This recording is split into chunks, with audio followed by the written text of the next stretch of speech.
গোলাপের দিকে চেয়ে বললুম, সুন্দর সুন্দর হলো সে।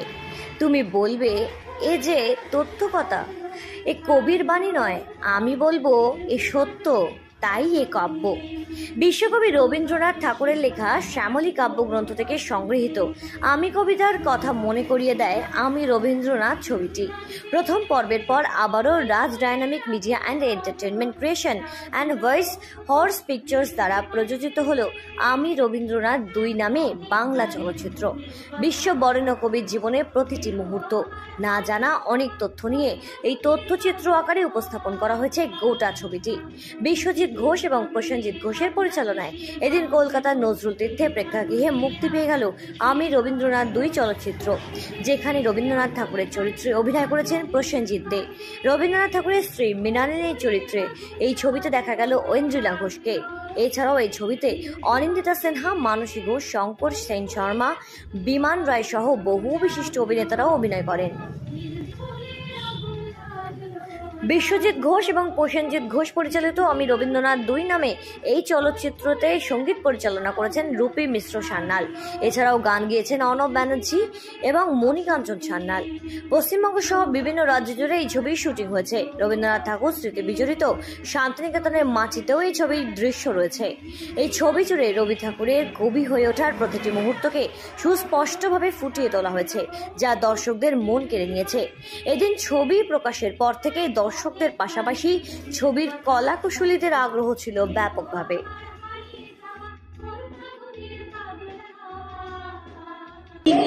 এই ছবি রবীন্দ্রনাথের জীবনী নিয়ে, আর আপনারা ছবি দেখেই বুঝতে পারছেন যে মৃণালিনী কাদম্বরীর মৃত্যুর পর থেকে মৃণালিনীর মৃত্যু অবধি ওই যে সময়কালটা, রবীন্দ্রনাথের শিলায় দেওয়াতে থাকার সময়কালটা অবধি এই হচ্ছে ছবির বিষয়।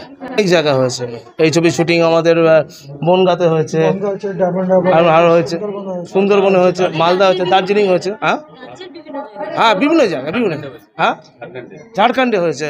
বাট রবীন্দ্রনাথের এই যে বিশ্বকবি হওয়ার পেছনে যে স্ট্রাগলিংটা, যে বয় বিকাম এ পোয়েট, কী করেও বিশ্বকবি হয়েছে, সেই স্ট্রাগলিংটা অনেকের কাছেই অজানা আছে। তো এই সিনেমার মাধ্যমে আমরা সেটাই দর্শক বন্ধুদের সামনে তুলে ধরতে চেষ্টা করেছি।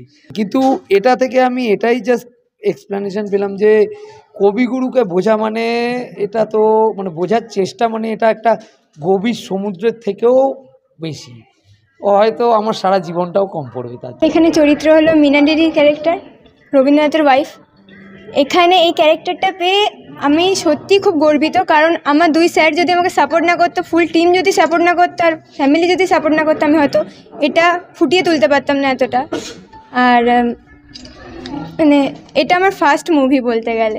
এই ছবিতে এটা আমি রবীন্দ্রনাথ 2, আমি রবীন্দ্রনাথ 1 যখন মানে প্রথম শুরু হয়, প্রথম এই ছবির মানে শুরু থেকেই আমি আছি, এবং পুরো মিউজিকটা কম্পোজ আমার।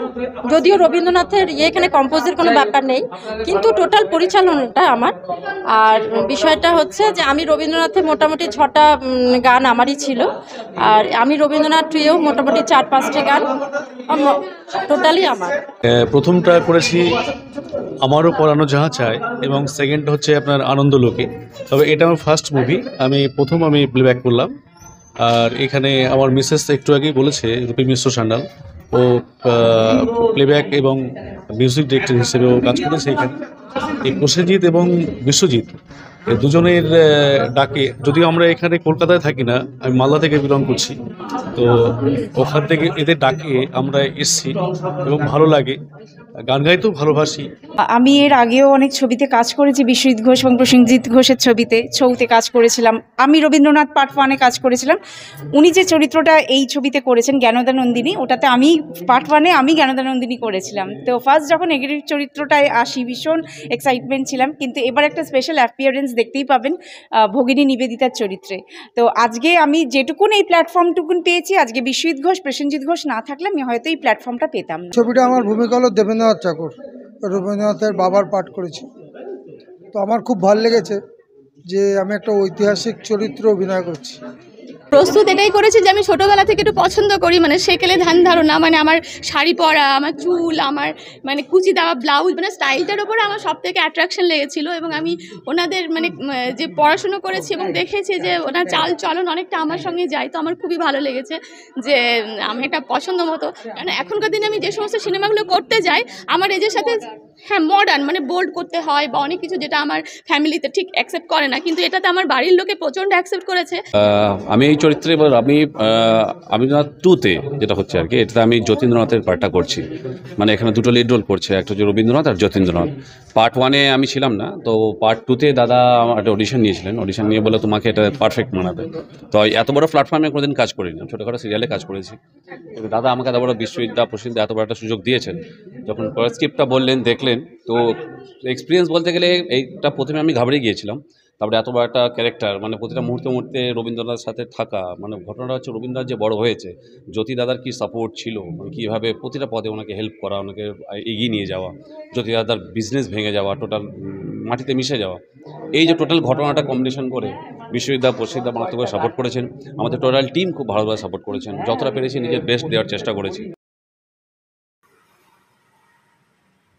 কলকাতা থেকে ক্যামেরায় পার্থপ্রতিম হালদারের সাথে সৃঞ্জিনী পোদ্দারের রিপোর্ট, সঠিক বার্তা।